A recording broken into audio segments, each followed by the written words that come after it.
All right. Wow. All I can say is wow going after Mr. Holster here. What do I say? Okay, but let's begin. The title of today's presentation is Self-Esteem and its Impact on Second Language Learning. Okay?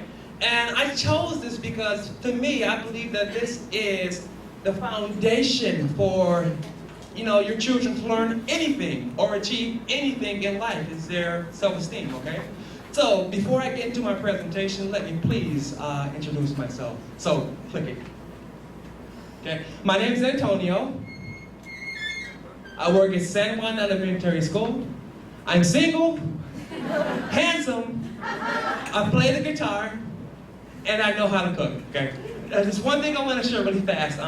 At my school, probably about 2 weeks ago now, we had a cooking competition, and I showed them how to make some very traditional dishes from the USA.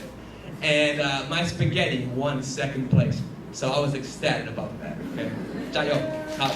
Next slide, okay.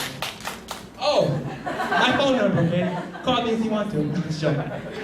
Next slide. Okay, so let's look at it. Self-esteem. What is your self-esteem, okay? This is an important question to figure out. It is ideally the opinion that you have of yourself, okay? If you can look at yourself, okay, thinking about yourself and you feel good about it, you have high self-esteem. If you think about yourself in a negative manner, or you have a bad opinion, you have low self-esteem. Okay, it's that simple. Next slide. Okay, now I want you to look at these pictures I put here because they really, I know they show you self-esteem. Look at this little bitty cute kitty cat, okay? I mean, it's, probably not bigger than a puppy here. But this cat is looking at itself in the mirror and, this big ferocious lion looking at back, I really doubt that this cat could really, hunt down a big wild buffalo in Africa somewhere. Okay, and then look at this guy here. Okay, this guy is, I guess, obviously, he's a little on the plump side. But the way he sees himself in the mirror is being this tough, athletic kind of guy. Okay? And then the same thing here. Well, we don't know what she looks like, but I would like to think that she's a beautiful one. And she's looking at herself in the mirror and she's smiling. So obviously, these three people, they clearly demonstrate high self-esteem. And then another one, the cartoon down here, the guy's looking at himself and he sees this big, tough, buff guy. But he's not, okay? They have high self-esteem. You guys, and this is the kind of mindset we want to implement into our children, that they should be positive-minded. They should see themselves with a positive regard. Next slide, please. Okay? So, self-esteem and learning a second language, why is it important? Okay? Well, let's read through it. Self-esteem, okay, and risk-taking, okay? To learn anything in life, okay, to acquire any kind of skill, you are going to get out of your comfort zone and take a risk. And that risk involves failure, okay? But, I find that a lot of students in Taiwan, they don't even step out and take the risk because their self-esteem is so low, okay? Because they have been taught, to refer to a book, refer to a dictionary for everything. But in oral communication, okay, the tasks differ from reading and writing tasks by posing a greater potential for damaging one's self-esteem, okay? Because you don't have that downtime to consult a dictionary or a reference book to get what you're looking for, okay? This is making sense? Any questions so far? Okay? Am I talking too fast? Okay. Now, so look down here. People with healthy self-esteem, they suffer no psychological damage when they are misunderstood and given negative feedback, okay?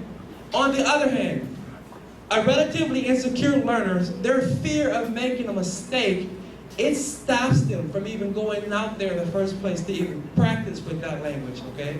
So we want to instill in our young learners in the beginning that they need to step out there and they need to just take that chance and forget failure, forget fear. You have to practice.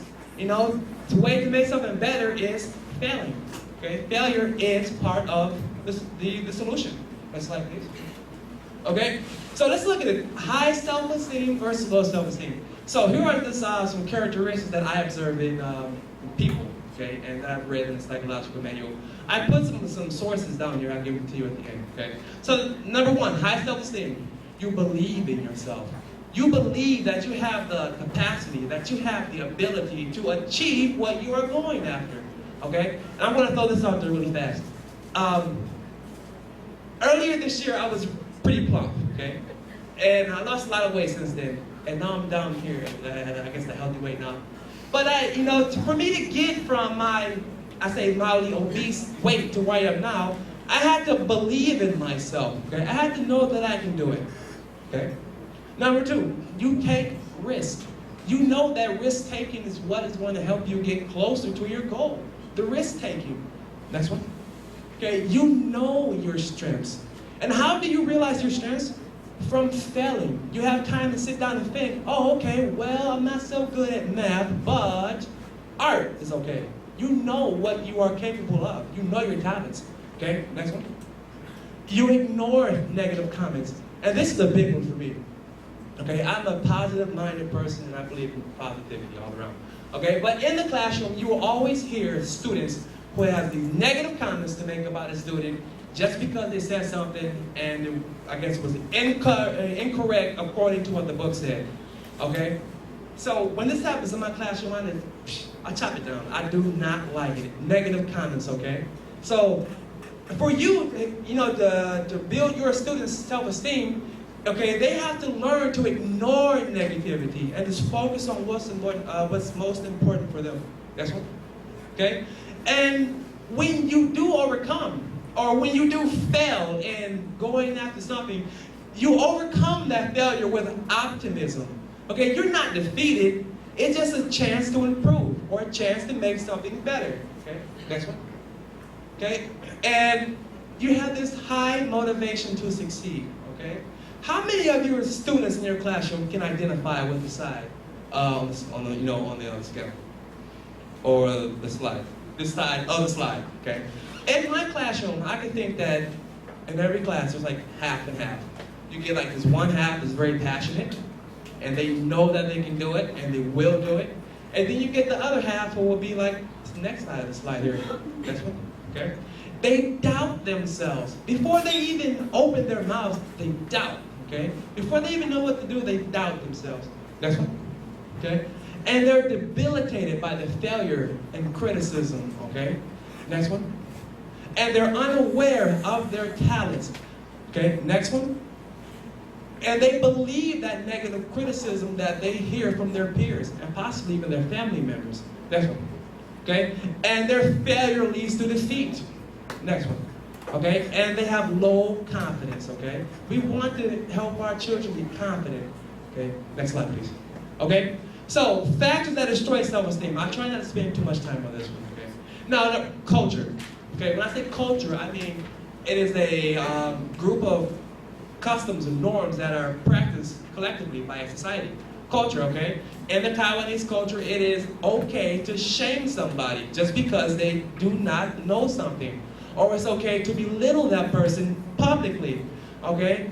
I have had teachers in the classroom who, humiliated a student because they could not pronounce a word or because their test grades were low. That did nothing in helping your children achieve, okay, the grade or, make a better choice. Child abuse and punishments, okay? This one here, child abuse and punishments. I have a teacher who lives in Taipei, and she shared with me this very, very touching story of how one of her students came to her after classroom and literally begged that she change her grade on a test because if she took back a test home to her mother with anything lower than a 97, her mother would slap her like 10 times in the face. Yes, this happens in Taiwan. So parents out there, if you are punishing your child because your child is struggling in an area, you need to rethink your parenting skills, okay? Maybe even your right to be a parent, in my opinion. Next one, negligence, okay? Oh, not yet, okay? Negligence, that's just not being taken care of. That's not getting what you need, okay? Excessive criticism, comparison to others, and unreal expectations. I'll try to be faster, okay? Excessive criticism. You know, I try not to nitpick about the small things, especially when they're speaking to me. That's a good sign that they're speaking to me. So if they can speak to me and I can understand, Jayo, good job, keep it up. You know, but if it's something that's very stark, that really needs to be corrected, like if you say, I want to go to the zoo, and you say, I want to go to the post office, okay? It's obviously something that you will correct. Okay, moving on. Okay, and let's see, activities has been, you know, a great thing. They say that learning a second language in the classroom, you need a variety of activities, which is the spice of life. Some woman said this in Taipei. What's that woman's name? Who plays with the puppets? There's a woman who plays with puppets, and she's from Taipei. You remember? Okay, maybe not. Maybe watch it. So, a variety of activities. Hazel, yeah. And she has the show on TV, the studio classroom. Yeah, studio classroom, learn English, something like that. Yeah, she's a great person. Yeah, so the spice of life. Not the same thing every week, day in and day out. Because then they get bored, okay? And then they are not engaged when they get bored. They start daydreaming and their mind is totally not focused on what you're trying to teach them. Okay, encourage students to take risks, okay? Again, risk-taking. This helps set, you know, that self-esteem, that learning, building that confidence. Next one. Reward their effort, you know, even if they do fail. Which really, if you take a risk and you know, don't achieve what you want, that's not failure. Like I said, that's just an opportunity to make something better, okay? Reward their effort, okay? Good job. Try again. Next one, okay? And eliminate bullying and verbal abuse, okay? Yeah, self-explanatory, okay? Negative energy, you don't want it in the classroom, okay? Try to keep it up. Next one, okay? Allow students to share their feelings. Yeah, okay? They are young learners. They have minds, they have opinions. And they want to tell you things. Maybe they will tell you, like, hey, teacher, you know, this assignment is boring. Can we have a different assignment? Maybe they're still passionate about learning, but they just need to tackle it from a different angle. Okay? Next slide. Okay, now this one here. This is very important. It's the multiple intelligences, okay? Not everybody learns the same way, okay? Me, for example, when I was in high school, I was horrible at math. All kinds of math, that just killed me, okay, horrible. But, you know, because I like music, you know, I was very involved in school plays and school songs and whatnot, okay, and interpersonal, okay. I love reading, okay, relating and manipulating and mediating, okay. I like friends and I like group games, okay, and a lot of students might like this as well. You know, what else? Linguistic. I love reading, writing, and telling stories. Okay, and your students, they will more than likely identify with some of these as well. So in your book, okay, you have this. So maybe you should consult with this and see how do your students line up with this. Okay, I know for me, like the logical, mathematical, this would bore me out of my mind, and I would not do well if the teacher was to give me any kind of, you know, work that involved math or, you know, a story problem. Not for me. Okay, that's what. How are we doing on time here? 3 minutes? Okay, powerful and inspirational quotes. Okay, the two most important groups of people, as far as young people are concerned, are their parents and their teachers. Okay, and this is so powerful. Okay, your parents, they're the primary figures because they give you that nourishment, that sort of, you know, love that you need just in a healthy childhood. But your teachers, you know, when we step in the classroom, we are parents as well, okay? We have that responsibility of, you know, of taking care of their children when they come to us. So we are charged with helping them build a positive, you know, mentality. Number one. Number two, as a teacher, you were hired for one purpose, and that is to help students achieve, okay? A lot of these quotes I get from a book here, I'll show you one second, okay? And the purpose of teaching is to help all people succeed, not to brand people as failures, okay? And school must be a safe and protected environment where a student can come to learn. Remember that protected environment where students can come to learn. That's in your classroom. They have to feel protected. If your students are coming to class and they feel any kind of fear, they're going to shut down and they will not be engaged, okay? Next one here, okay? And this is the last quote I have for you. It's probably a point I've repeated 20 times already. The strongest factor for success is self-esteem. Believing you can do it, believing you deserve it, and believing you will get it, okay? So your students, they have to believe in themselves.